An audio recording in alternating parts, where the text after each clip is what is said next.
dit beaucoup de chantage awa le quoi va ça na mona maternelle pour pas ça e bombo ba kangaye suki na ça qui bino pour bande quoi c'était news bobe la kuna président asa boté heureusement nga toujours na position moko bona éviter il y a assurance moko ou t'aura nulle part kaka je ne sais pas ce qui s'est passé mais je vous avais prévenu que le président ne cédera pas à ces genres de chantage. Ça fait partie des blablabla que le président maîtrise parfaitement. Le président n'est pas venu de nulle part, non. Il est venu d'une classe politique bien connue. Il a une expérience assidue en politique congolaise. Donc, c'est pas Tshisekedi qu'on va venir faire des chantages, sans qu'on s'allie dialogue, on a les 15, ou plus tard les 15. Vous, pour diriger avec lui, ou c'est lui qui est le président. Mais ce qui me préoccupe dans tout ça, c'est que, comme Fayoulou, comme Sesanga, Kabundu et tous les autres, vous pensez être mieux par rapport au président, vous pensez être plus fort que lui, convoquez les dialogues. Convoquez les dialogues. Comme Fayoulou vient de le dire, il veut que Kabila participe. Fayoulou convoque son propre dialogue où des gens des Cinco viendront pour figurer et faire plaisir au plan machiavélique que vous avez contre la République. Et ensuite, qu'est-ce qui va se passer? Faites votre dialogue, vos conclusions publiées. On verra maintenant, parce que vous prétendez avoir le soutien du peuple avec vous, on verra si vos conclusions seront implémentées par le peuple congolais ou pas. Parce que vous-même, vous n'avez pas les mandats. Légalement, vous n'avez pas le droit d'implémenter quelque chose au nom du peuple congolais. Mais pour parler là, il faut parler, tout le monde peut parler. Hein. Mais les mandats proprement dit, vous ne l'avez pas. Convoquez votre dialogue, invitez Kabila à ces dialogues-là, partagez ce que vous avez à partager, et après, sortez-nous les conclusions. On verra. C'est là où vous allez vous rendre à l'évidence. On ne fait pas des chantages à une autorité. On ne fait pas des chantages à une autorité. On va porter plainte au niveau de je ne sais pas quoi là, contre Tshisekedi pour coup d'état constitutionnel. J'ai fait les tours de la Constitution pendant au moins 5 fois pour voir où s'est situé les mots coup d'état constitutionnel. Je ne l'ai vu nulle part. Après, ils ont dit, oh non, comme c'est comme ça, on va reporter notre plainte contre Tshisekedi et pourvu qu'on puisse rassembler des éléments qui manquent. Délit, c'est ça. Jusque-là, j'ai appris que Kabundu aussi a fait, je sais pas quoi, le droit pendant qu'il était en prison. J'ai dit, jusque-là, les éléments dont il était question de rassembler, vous ne les avez pas encore? Ou c'est nous qui sommes des connards? Les éléments, vous avez besoin de rassembler. Non, vous comprenez si vous avez tout ça, voilà, frappe, topé qui mafia, qui frappe, il y a les bossons, va cause qui biso. Et puis, il y a eu des gens qui ont dit, ouais, bah, faut porter plainte. Regardez ça, Rabino Karake. Tshisekedi, et il n'y a aucune méthode, aucune stratégie, si on peut appeler ça stratégie. Il n'y a aucun processus qui peut être mis sur pied par ceux qui se veulent opposants, que Tshisekedi ignore là où il est. Il n'y en a pas. Il connaît tout ça parce qu'il est né dans l'opposition. Il a grandi dans l'opposition et il a pris les pouvoirs en étant opposant. Donc, il n'y a aucune stratégie. Moi, toi, Bibi, ça va vivre, moi, à Congo, à Kenda, il y a Chichi. Moi, papa, il y a Nani, papa, il y a Félix. Moi, toi, Bibi, ça va, manifestation populaire, meeting, il y a milliers de personnes. Il y a Chichi. À Kenda, il y a manifestation. Aujourd'hui, même ceux qui sont au pouvoir sont en mesure d'arranger plus de gens que ceux qui sont dans l'opposition, qui sont censés créer des liens avec les pouvoirs. Ça démontre à suffisance que des gens ne sont pas bien acceptés par le peuple congolais, qu'ils ne partagent pas les mêmes opinions que le peuple congolais. Je vais mettre Martin Fayoulou, comme ça on va le recadrer nous tous ensemble. J'aimerais rappeler que pour ceux qui dirigent notre pays, la République n'est pas une mince affaire. La République n'est pas une affaire de rigolade. Ne prenez pas à la légère ce que Fayoulou est en train de pondre. Hein?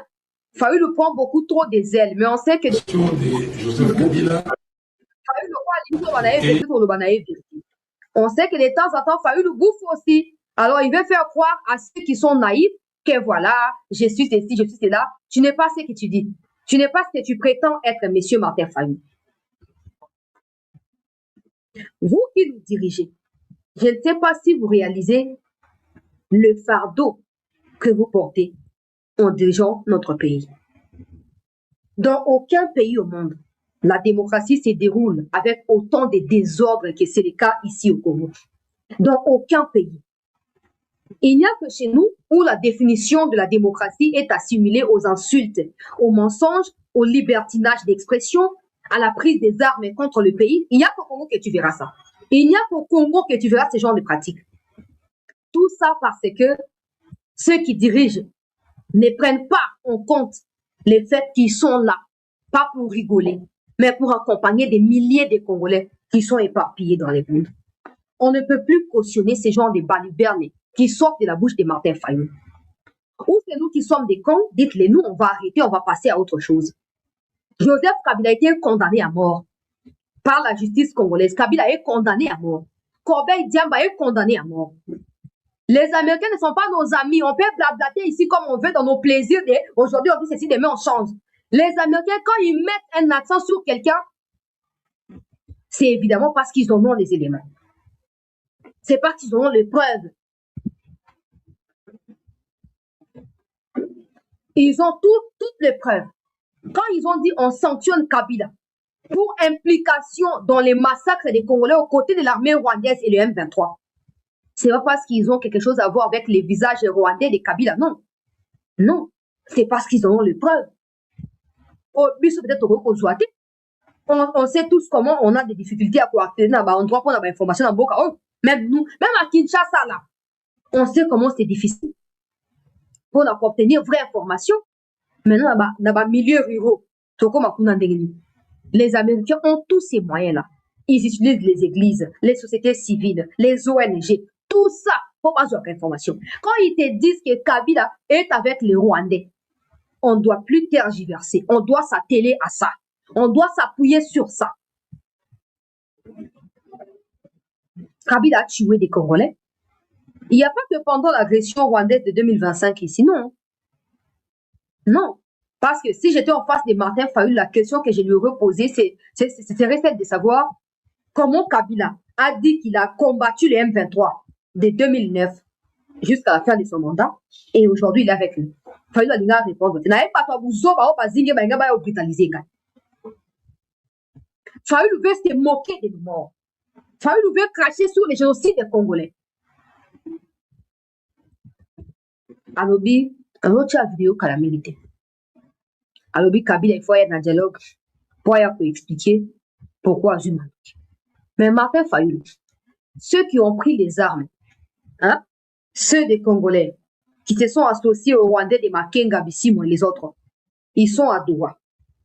C'est là où Kabila doit être aussi. Ils sont à Doha. Maintenant, pour ceux qui disent chancelier, mais ils sont déjà à Doha, non. Doha, ce n'est pas ce qui va se passer à Kinshasa. Doha, c'est un processus internationalement reconnu qui a pour objectif de mettre un terme définitif aux gens qui tuent au Congo, qui massacrent au Congo. Pas à travers les dialogues d'amnistie, mais à travers la justice internationale, y compris nationale. Or, les Fayulu, eux, ils sont à Kinshasa là-bas. S'il y a dialogue, ce sera certainement pour se partager des postes. Fayulu pourrait se dire, moi, je n'entre pas dans ça. J'envoie Epeng, j'envoie Devos Kitoko, j'envoie je ne sais pas encore qui. Ça n'a rien à voir avec la justice qui doit être rendue au nom de ceux qui ont tué dans les Kivu. Ça n'a rien à voir. Kabila, sa place, c'est à Doha. Pourquoi il fuit Doha? Pourquoi il fuit Doha? Parce qu'il sait qu'en fin de compte, à Doha, il y aura une justice. Il y aura une justice. Et parce que lui, Kabila, c'est le père de l'impunité. Il a peur d'affronter la justice. Fayulu n'a pas honte de venir nous dire, Kabila doit venir nous dire pourquoi il a pris les armes. Qui a besoin de savoir pourquoi Kabila a pris les armes? Kabila, c'est un Rwandais. Qui a besoin de savoir pourquoi Kabila a pris les armes? C'est comme beaucoup d'autres Rwandais qui sont à Kinshasa ici. Vous pouvez forcer les gens à dire qu'ils sont des Congolais. On va les dire pour vous faire plaisir, mais on sait que ce sont des Congolais. Ce sont des Rwandais. On sait que ce sont des Rwandais, ce ne sont pas des Congolais. Vous pensez quoi? Que vous allez dire aux gens, non, Botika, ta discours a bien été. Voilà, baka qui va pas Congolais. Et alors, moi, na mouké. Oui, c'est Fanda. Pour battre mon qui a respecté la femme, mais na mouté, manayalobi. Mouto n'a pas ni pour battre bazaki. C'est ça. Nous sommes plus des naïfs dans ces pays. Et les Martin Fayulu doivent bien mesurer Malobana Bango. Quand vous prenez parole à niveau international, vous mesurez bien ma propos. Zé Moukoyo comme chef à quartier Martin Fayoulou. Quand Kabila aura déjà tué tout ton quartier où tu diriges là, tu vas faire appel à lui pour dialoguer. Pas maintenant. Attends Moukoyo comme chef à quartier, ton chef des rues. Hein? Comme ça, au benga batu babomi si peuple yozo ko dirige la carte venu wana, ba ya boke de kosolo. Oyo ba jeune ni ya salité boyeko. Oyo ba jeune tozo ko mona. Fayoulou trahit la République démocratique du Congo. Fachi passe à l'action. Emmanuel Macron démasqué.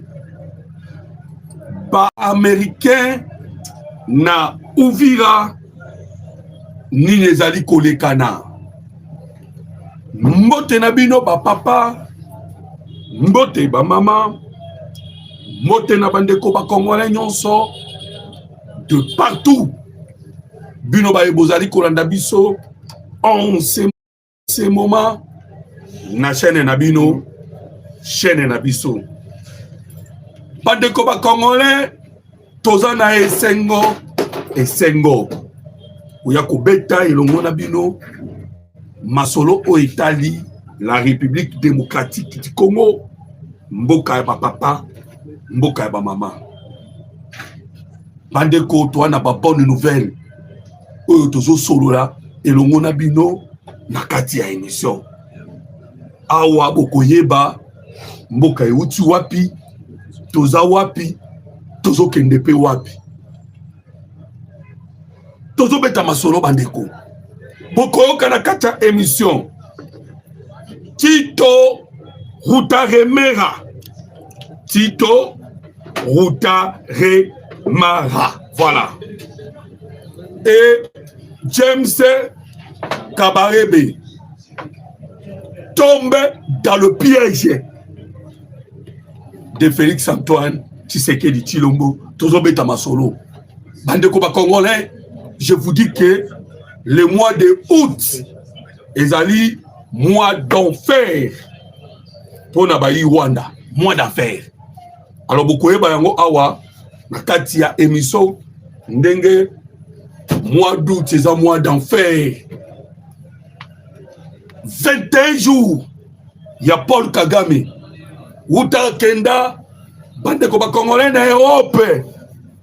21 jours tozo beta masolo eloko nini sali Kagame akima otobenga kana lingala ou bien na Kikongo tout la mwisi ya zaza. Qu'est-ce qui se passe au juste tozo beta lisolo nango awa na kati ya émission. Pourquoi la guerre contre Mama Denise Nyakero? Bitumba contre Mama Denise Nyakero et uti wapi?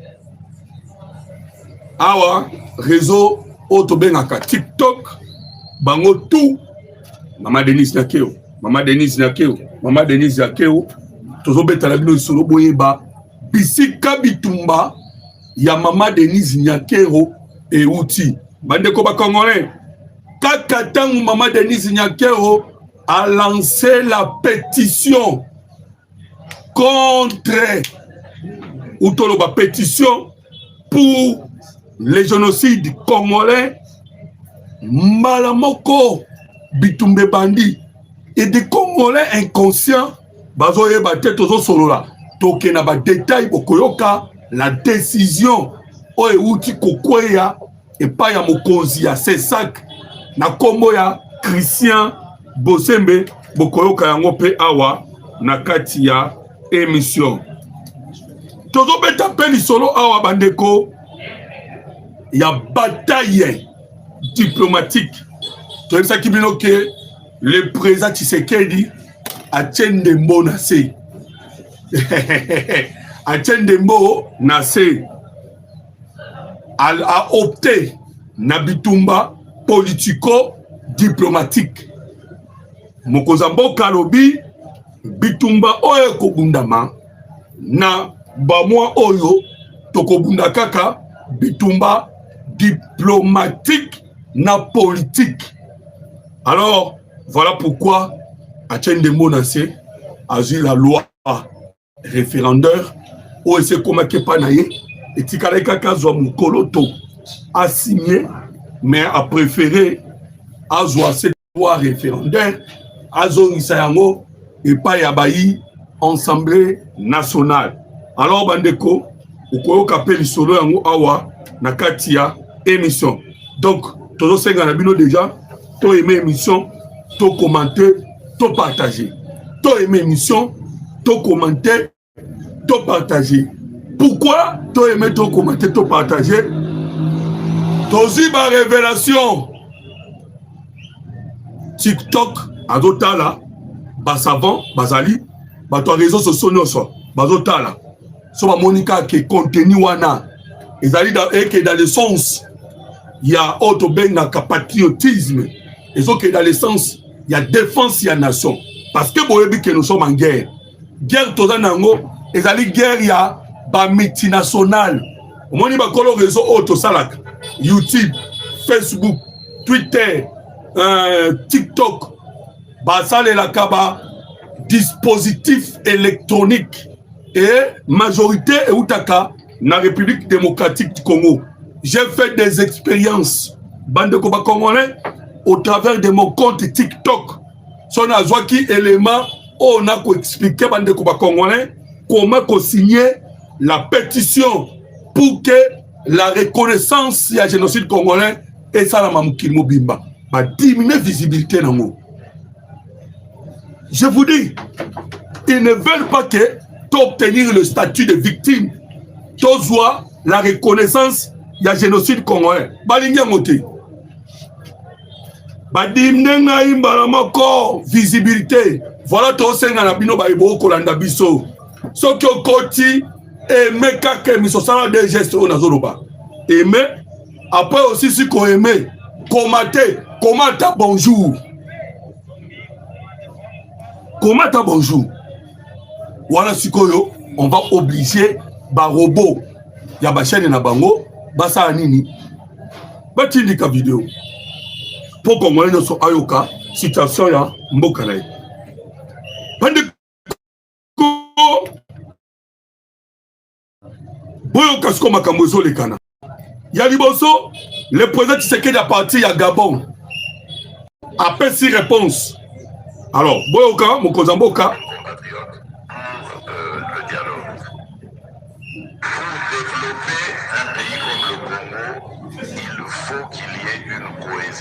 nationale. On ne peut pas diriger ce pays dans la division. On ne peut le diriger que dans la cohésion. Et donc j'avais tendu les bras à tous ceux qui voulaient venir comme compatriotes pour le dialogue. Merci. Président Tshisekedi alobi boy. Congo, il faut qu'il y ait une cohésion nationale. On ne peut pas diriger ce pays dans la division.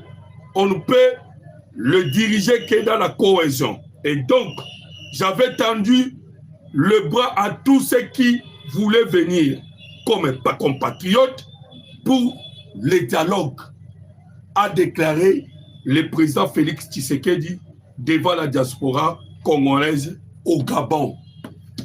Mokozamboka alobi boy na Gabon. Alobi na zoya Kinshasa. Soki na komi na Kinshasa. Na ko sala discours pour na ba imboka Congo nyonso. Bayeba ke awa nazo kotisa sikoyo dialogue. Mais dialogue on ko koti et kozala dialogue lokola ba dialogue nyonso te o eleka na République démocratique du Congo. Et kozala dialogue moko spécial o ekosangisa ba congolais na ba congolais. Wana maloba ya président Tshisekedi wapi na Gabon. Alobi lisusu boye dialogue oyo azokotisa ekozala dialogue moko lokola ba dialogue nyonso te. Voilà pourquoi bandeko ba congolais nini elekani mokonzamboka azui conseil koute pa ya ba américain ba meke ba lobby ça là tout ce qui est possible pour la décrisper la situation politique ya mboka. mettre en application l'accord de Washington. Pourquoi? Parce que l'accord de Washington, ils ont dit qu'on est ensemble. Biso tozo ko appliquer, Rwanda zo ko appliquer. Mais Rwanda boy ko appliquer l'accord de Washington. Rwanda zali koluka une mission suicide. Pourquoi? Kagame déjà a yebi que à côté ba américain doute et surtout ba américain va découvrir que Kagame, Kabila, Katumbi, Bateka, Iranium et Kenda wapi Chine. Donc quand ba kotika ba moté. Voilà pourquoi tozoloba le quoi ba yebi que ba kotika ba moté. Baluka une mission suicide.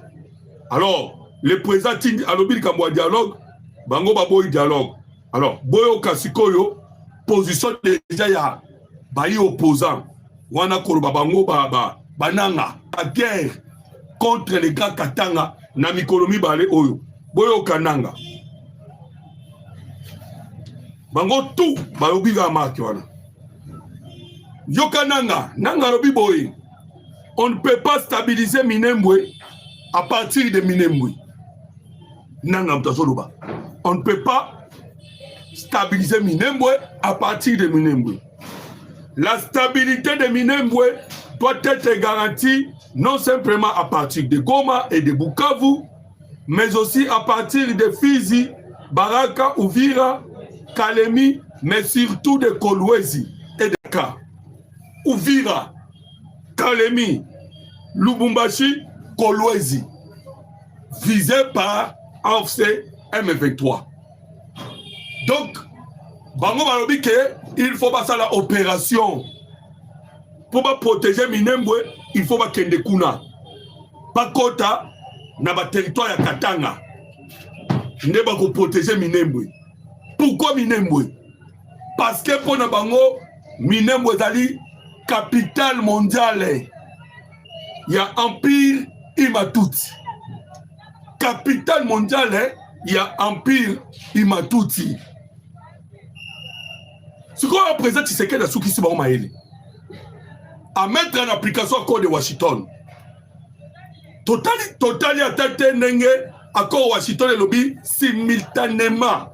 C'est-à-dire qu'on mette en application l'accord de Washington et c'est qui Rwanda zo bimsa soda nae biso to neutraliser ba FDLR. Là maintenant vous allez constater que biso to mettre en application l'accord de Washington, bango bazo mettre traité. Bande ko ba congolais. Awa to yebsibino ba koyi na piège bango moko. Nanga lobi azo continuer guerre. Donc c'est-à-dire baza vanta guerre. C'est bien pourquoi. Parce que la France n'aura plus un mot à dire. Pour que tu fasses voir la négociation. Bango baboyi. Voilà pourquoi déjà, nous avons mis sur la deuxième partie. Il y a émission. Pour qu'on comprenne le plan B des Américains. Tout ce que le président Tshisekedi a aussi à Sikoyo, ils allaient recommander par les Américains. Libérer les prisonniers. Le président libéré les prisonniers. Tinda basoda na Goma, basoda bake Goma. Bon démobiliser, désarmer, démobiliser ba FDLR, peut qu'on cantonne bango. Et je vous dis que ba FDLR baza déjà démobilisé, bazali désarmé, à ce qu'on va cantonner bango. Mais qu'est-ce que le Rwanda sali?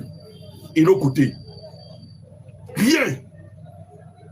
Nous on avance, bango bafandi. Au contraire, bandeko, bomona Congolais yumate. Je vous dis que le plan B zali, plan B kozala somo. En même temps, il y a ces Rwandais parce que ça fait buzz. Rwandais oyo.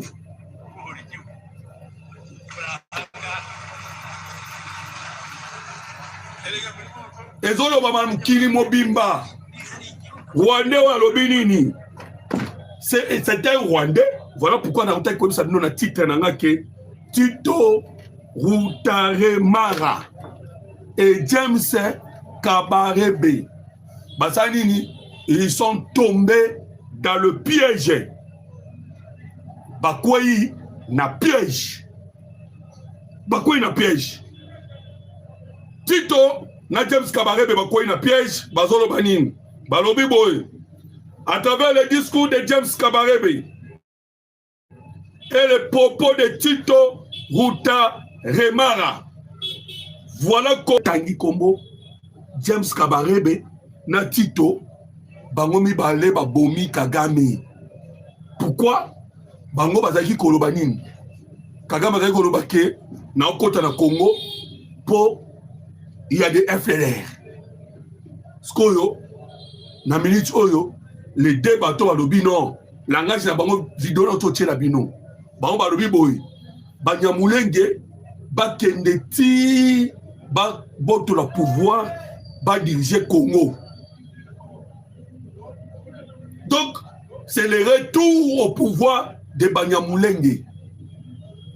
Le retour au pouvoir de Tutsi. En soutenant Joseph Kabila. Bandeko. Fayulu pe akwei na piège. Fayulu akwei na piège. Yepe démasqué. Awa tozoloba. Fayulu démasqué. Macron démasqué. Kagame démasqué. Ndengedini. Kagame démasqué. Alobaki azobunda na Congo pona ba FTL. Awa sikoyo batne balobi tobunda pona FTL te photo zwa Congo to diriger Congo pona ko sécuriser Minembwe. Bande ko ba congolais boyo kapé Fayulu. Fayulu pa kwei na Mutambu. Aza na Belgique en ce moment. Boyo kaba Fayulu alobi na Belgique. Alobi boy Joseph Kabila, Corneille Nanga doivent participer au dialogue. Ruta Remara, Ndengemoko. Tito Ruta Remara, Lobinini, il faut aller à Kinshasa, va chasser Tshisekedi. Comme ça, les Banyamulenge va diriger Congo. James Kabarebe Pe Alobi, Ndengemoko, Nengazaka chef d'état-major Awa. Mutubuso Bakisi, Nani, Fayulu. Pourquoi? Kobenga Kabila Nanga, Bayababa na table de négociation, cela veut dire que il faut tokenena mixage et brassage. Ndokande, mixage et brassage, c'est la domination touti. Pour Kagame déjà côté ici, 18 000 militaires en Congo. Presque la moitié des militaires. 18 000. Ce que sont au solo na Kabila, cela veut dire que ton demi 18 000 va contre la armée. Parce que l'objectif, il y a Nangana Kabila, c'est le mixage et brassage. Mixage et brassage. Donc vous comprenez que Fayulu joue le jeu du Rwanda, tout comme Nanga, tout comme Katumbi, tout comme C64 Mobimba. Par exemple, jouer Jean Nanga. Bande comme Congolais, pourquoi Fayulu a changé langage? Parce que Azaki na langage Wanati. A changé langage, bah suspecta qui est. Bah suspecta qui Fayulu et pas nani Moïse Katumbi. Moïse Katumbi alobi boye. Mutu nyonso oyo bokomona. Yoka l'opposant congolais Moïse Katumbi s'est exprimé en lingala. Et ça va Rwandais, mais babenga ngo ya Banyamulenge. Mukonzi na bango komone Kaniki. Kanika leli alobi Tshisekedi aza mabe. Pourquoi abi Tshisekedi aza mabe? Alobi Tshisekedi a bomi opinion na bango même na niveau ya États-Unis d'Amérique. Boyoka article. Les rebelles et traîtres Kaniki face à une réalité qui dépasse les discours de Banyamulenge de la RDC gagne du terrain face aux Banyamulenge traîtres du Rwanda. Il y a un groupe Banyamulenge à Congo parce qu'il y a notre ministre qui est un Banyamulenge Gisaro. Il y a un groupe Moraba Jeune au défendre au Congo qui sont aussi des Tutsi Banyamulenge. qui défendent batamboli mukili mobimba pour ne connaître sa communauté internationale. Toyebi Kagame te. Kagame tenté de marcher dans Congo na biso. Biso tovanda na Congo toya uta 1959 tozala kinya na Congo. Totika na Congo na te ba Congolais ko boma biso ni ko sa biso mabe. C'est Kagame ndayeko memanyo swana. Les Congolais ne sont pas méchants. Toboti bana na biso na montagne ya Mulenge tozali na kimia. Bazu discours wana baké na Belgique, baké na France, baké na États-Unis, baké na Canada, baké partout. Koyebisa bayi communauté internationale que bavanda ki kimia na Congo, mais c'est Kagame nda tindi d'autres Rwandais bazoya na Congo ya Banyamulenge. Vérité wane bomi mbala moko Kagame na batu na ye o bamibenga ka Banyamulenge. Voilà document otozotanga elobi bongo Kaniki Sikoyo lorsqu'il a accueilli Canada à États-Unis d'Amérique Kaniki se oyo a dirigé baobako bomabiso c'est un Rwandais mais na Munyamulenge tanga komi kuna akutana maloba ba véritable Banyamulenge o bavanda awa otobatela bango ndaleli alobi Banyamulenge wana discours na bango komi dominer ya biso abengi bandeko na alobi discours ya Banyamulenge pour Congo et komi ko dominer biso Banyamulenge pour Kagame pour Rwanda. Freddy Kaniki réalise aujourd'hui qu'il perd l'influence qu'il exerçait sur une grande partie des Banyamulenge, autrefois manipulés, conduits au Rwanda. Ces derniers semblent désormais sensibles au discours de ceux qui ont choisi de collaborer avec la République démocratique du Congo. Anka Gara, voilà. Kaniki admet que cette frange de la communauté est de mieux en mieux écoutée. Donc, les Congolais, ndenge tozo isanabino awa to gagner bitumba libanda ya Congo mobimba ndenge na bisa kibino nous notre objectif fezalaki to kata misisa ya Paul Kagame moko tous les misisa aussi étaient Paul Kagame. C'était quoi? Discours ya lukuta o akendaki côté que na communauté internationale ate so moni biso na Congo tozo kende ko défendre l'idéologie tutsi l'idéologie ya koboma batuti et toza na Congo njo kazaki na Congo po aya kotia l'empire imatuti.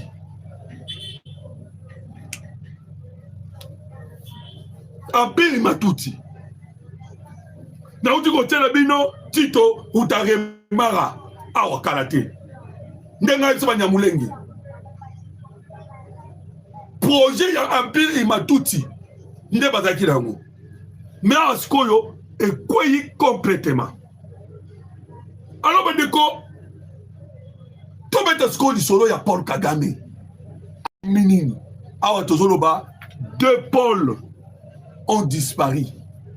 Ba Paul mibale ba omunana te. Paul Biya Kagame banda bakenda Europe bazozonga te. Alors vous comprenez que Kagame azali perdu. Perdu pourquoi? Le président Tshisekedi a mis déjà dormir. Aza dormir. Maintenant, à comme on a que à boudé américain.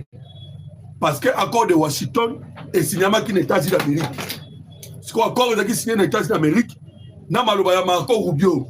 Namalobaya J.D. Vance, le vice-président des États-Unis d'Amérique. Ndebaloba Kike. Oh, il faut respecter l'accord de Washington. Bakobetaye. Ko Kagame yo ki somo. A Monica ke. Akola la boala muki. Bon, moi que outil kolo. Et qui tire bou. Voilà pourquoi Kimi Europe a que combatama. L'objectif est là, nini. Aluka, l'intervention va français. L'intervention va européen. Ba meka koko télé. Mais ba européen peut pas na moya koko télé. Parce que na mikole outil kolekana. La France a côté qui réunion. Réunion France a côté qui France alobaki nini France alobi na bapays nyonso parce que ezalaki bapays ebele ezalaki France Royaume-Uni États-Unis d'Amérique Suisse Suède Canada bamboka nyonso akotaki réunion bafélicité République démocratique du Congo mpo na nini parce que République démocratique du Congo a mettre en application l'accord de Washington balobia tomoni Congo on met en application l'accord de Washington. Donc, nous te disons merci beaucoup. Maintenant, comme tout y a Kagame, tout le monde n'est pas comme ça, Soudan. Kagame a limoué. Azomona nate. Azomona nate. Mais qu'on est au sala bande comme Congolais. Calendrier pesani. Qu'on est au sala les anini. Il faut pas me mettre boyer. Si fin août. Fin août eza nini eza calendrier ya baaméricain babengaki ambassadeur ya Rwanda na États-Unis d'Amérique bayebisi ye 4 semaines tozela bakso na yo 4 semaines osani opima alors bomoni que Kagame maintenant est coincé tellement il est coincé voilà pourquoi Kimbi bandeko awa soka okima libele est allié mais nous jurons que sur la paix dans la République démocratique du Congo et toi ça qui vient déjà que Kagame a échappé ni ne kosala que a échappé ils allaient l'accord de Washington et puis na kati accord de Washington bande ko baye bakate 4 accords de cinéma na Washington to signa 4 accords. Tu signes accord Bissona Rwanda, tu signes qui accord Bissona États-Unis d'Amérique, Rwanda signe qui États-Unis d'Amérique, accord P à ces États-Unis d'Amérique. Donc, l'accord Rwanda surtout Sengeli est à la mise en application. Quand tu as l'accord Rwanda, tu signes américain, tu signes qui accord sur la défense et la sécurité, tu signes qui paie les accords miniers. Minéraux, dollars. Aux à niveau à 500 milliards.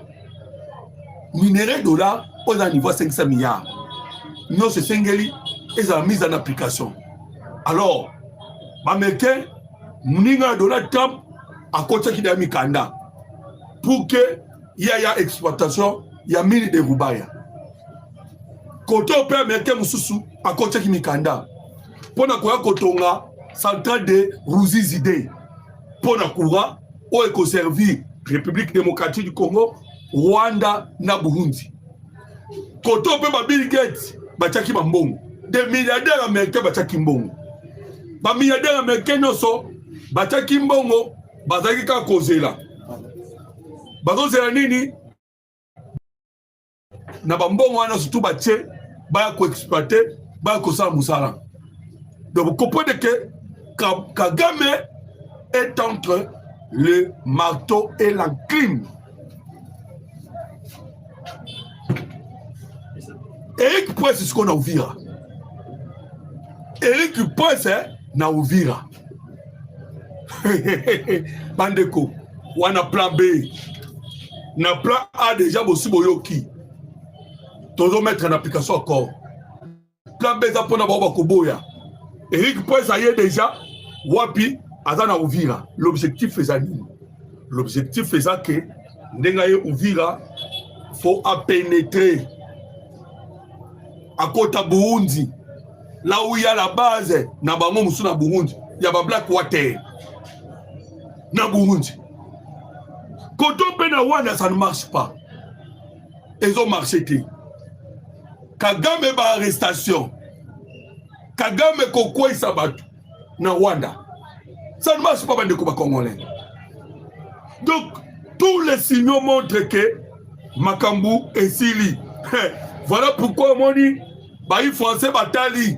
Bamoni ndenge Tshisekedi azali ko Melissa Kagame pema nde ba omekala karte ya ba Fayulu ya ba Sesanga ya ba Jama Kabun na ba Moïse Katumbi ainsi que ba Matata Poni. Bazo meka carte wana. Pour ceux qui bolandi bien, beaucoup moins que ba Toi, balingi te. Balingi dialogue te. Dialogue fixé par le président, balingi te. Balingi dialogue, oye kobota mixage boissage. Et que ça on a Rwanda. Que ne ça dialogue wana na Rwanda. Quant à nous déjà, toi aussi tu peux déjà te fixer les choses. Te fixer déjà les choses. Dialogue wana ba sing manduki ba kota te. Botala ba fayulu ba ndeko ba congolais. Beaucoup mais la biso na ba commentaire. Parce que tout le monde n'a pas commentaire na bino. Ya makambo tali ba tulokola ba fayulu. Na ndenge nini yozo lukozo sa kabila na léger. Bongo 17 000 bakufa na Goma. Bako ressuscité 1500 bauti kokufa na Uvira. Bako ressuscité wana de linge sale. Yo bomi après on ba linge sale sera ba famille. Tant ndenge ba minimiser ba wei. Et voilà pourquoi tout le monde a makambo ya signature ya pétition au marché. C'était bandeko ba congolais. Ndenge nini makambo ya signature ya pétition au marché te bandeko ba congolais bazo signer te na yebisi bino que to signer pétition. Je sais que makina ba congolais ba tozo mona ngo ba zongo pamba. Ba congolais belé ba fi gauche droite. Comment est-ce que tozo à la légère? Bandeko na ba congolais.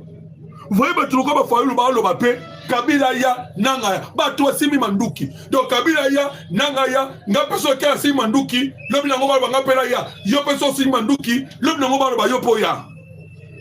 C'est quoi ça bandiko ba congolais ezanini ne voilà pourquoi la otiko sabino pourquoi cette guerre contre Maman Denise Nyakero? Pourquoi la guerre contre Maman Denise Nyakero? Parce que Maman Denise Nyakero a lancé pétition pour la reconnaissance du génocide congolais. Néomoni, baza la pose ba congolais ba contre la distraction.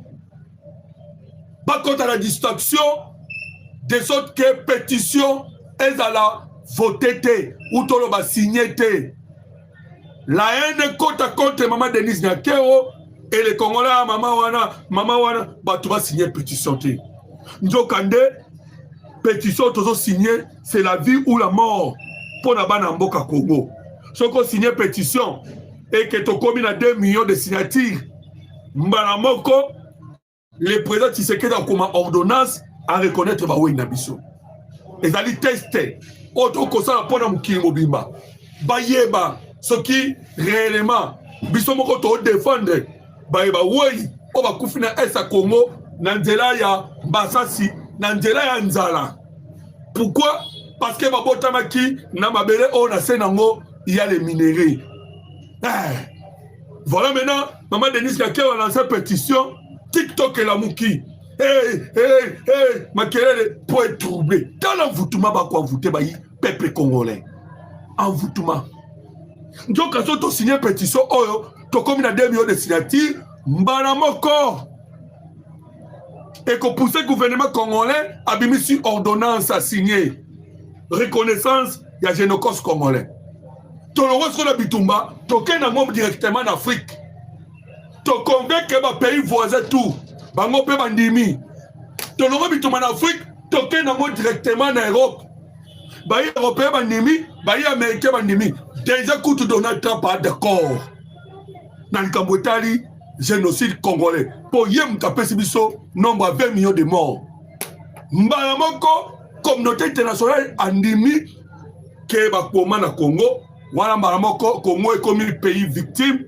Mbalamoko, Congo est comme Mbalamoko, génocide congolais, bandimi ango. Mbalamoko, bakola ko bunisa biso soute na Congo. Parce que tu es comme une victime. Mais ce que tu as signé, les 20 millions d'euros et que maï, na 10 millions, on va voir qu'on a besoin de temps à Léopold D. Nyoso et que maï.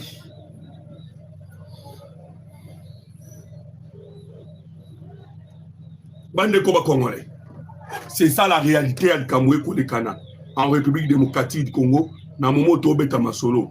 Donc, Ce qu'on contacté dans la plus 243 89 40 330 80 au comment on a coupé ça au lien au signer pétition. C'est très important. Boyoka, les nationalistes Banyamulenge répondent au Rwanda suite aux déclarations bellicides de Tito Rutarema. Écoutez attentivement la réponse musclée de M. Kamanzi Kibibi de la communauté Banyamulenge et président du parti politique Convention des nationalistes patriotes pour un Congo émergent en sigle. Dans les deux autres vidéos, les réactions d'autres Banyamulenge dans leur langue maternelle. Bandeko, Banyamulenge va réagir dans la vidéo et bien je pense que la déclaration politique condamnant les propos de M. Tito Rutaremara, propos tenus à Kigali le 13 août 2026, Nazo Yoksablo Kandam. de massacre des Congolais de la communauté Banyamulenge à Kakouma, au Burundi. Le parti politique nommé Convention des nationalistes et patriotes pour un Congo émergent, CNPCRC, condamne avec la plus grande fermeté les propos de M. Tito Rutaremara, propos tenus au Rwanda le 13 août 2026 lors de la commémoration du massacre de Banyamulenge à Katumba au Burundi. Ces propos constituent une tentative d'ethnicisation et d'instrumentalisation de la communauté Banyamulenge dans la politique d'agression de leur pays, la République démocratique du Congo. Voilà. Pour ceux qui ne le savent pas, M. Tito Rutaremara est une figure historique du père proche de Paul Kagame. Voilà. De ces faits, sa déclaration ne peut jamais venir de lui-même comme individu.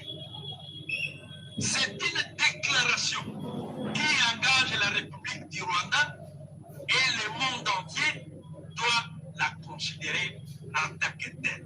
Voilà. Présenter les Banyamulenge comme des Rwandais congolais constitue dans le contexte actuel une déclaration publiquement grave.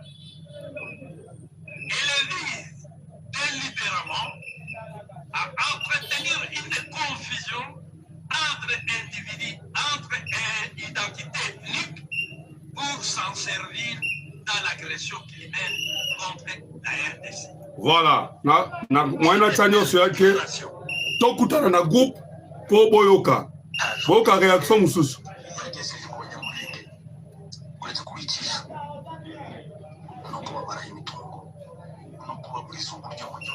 Voilà. Oh, la réaction na Kinyarwanda na ko interpréter ba réaction est belée. Voilà.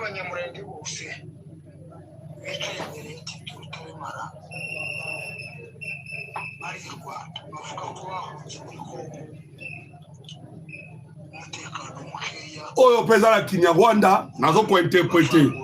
Voilà. Donc, AAP, bango pe ba réagir. Alors, ba réaction na bango nyonso a tozoloba yangone elelisi kaniki. Bandeko, elelisi kaniki, elelisi Rwanda. Parce qu'il y a un groupe au Balobi, ils vont s'opposer na Kagame, ou azali ko instrumentaliser bango pour na ba gain de cause pour que à défendre l'agression au ye Paul Kagame azali ko sala na République démocratique du Congo. Donc, bande de combat congolais, il y a le côté c'est l'équipe. Tant où il y a le côté, au Kagame azali ko sala pour na ba congolais ici et l'équipe. Donc, à Tozoloba, c'est fini. Et si Pona, mais c'est Paul Kagame. Alors, ça c'est maintenant clair. Martin Fayulu doit être arrêté. personne mutute azali kolo ya nation. Du fait que akobenga ba rebelle ba ko participer wana za libre opinion te. Eza liberté tout le bamboka ezali kambo libertinage te. Ça prouve que nenga kendaki nenga ke France aleki na Belgique, c'est la carte d'Emmanuel Macron. Et cette carte est claire. Bazo lukandenge nini ba mema biso na mixage et brassage. C'est ça le calcul il y a, mais c'est Martin Fayulu et le mona Emmanuel Macron. Pourquoi? Parce que Kagame Aza maintenant en faiblesse. Voilà pourquoi ba olamba. Boye ba ke peuple congolais. Deux plans. Premier plan na bango ezali kondimisa le président Tshisekedi le dialogue avec le M23. Ça c'est Kagame a toujours défendu cette position. Voilà pourquoi boya ka kokene na Angola na Luanda. Alobi te na koya Luanda te. Et mokozambo ka zaidi na Luanda. Pourquoi? Alobi na koya Luanda te avant na ya Luanda Tshisekedi andimana ko soana ba M23. Donc ce qu'il faut être en train de demander ezali même eloko oyo Kagame asengaka na président Tshisekedi na Luanda. Discute d'abord avec le M23. Et le chef de la M23, c'est Kabila Enanga. Voilà ce que Fayulu est en train de demander. C'est Kabila Enanga. Et le deuxième plan na bango oyoki utarerima oyo na James Kabarebe. Bon kota Katanga, bozo Katanga, bokende bozo Kinshasa, bo diriger Congo. Donc Kagame azaka na deux plans wana. Diriger le Congo par l'exemple ou bolobi que tozali ko capituler. C'est-à-dire ton ennemi boya kasi négociation ou dominer biso par la négociation. Alors bandeko ba congolais bosengeli koyeba mutu moko moko. Mais vous savez awa tozo ba sekla mbala oyo ekolekate. Benga biso na plus 243 89 40 330 80 plus 243 89 40 330 80. Nzamba pa mwana bino. À la prochaine.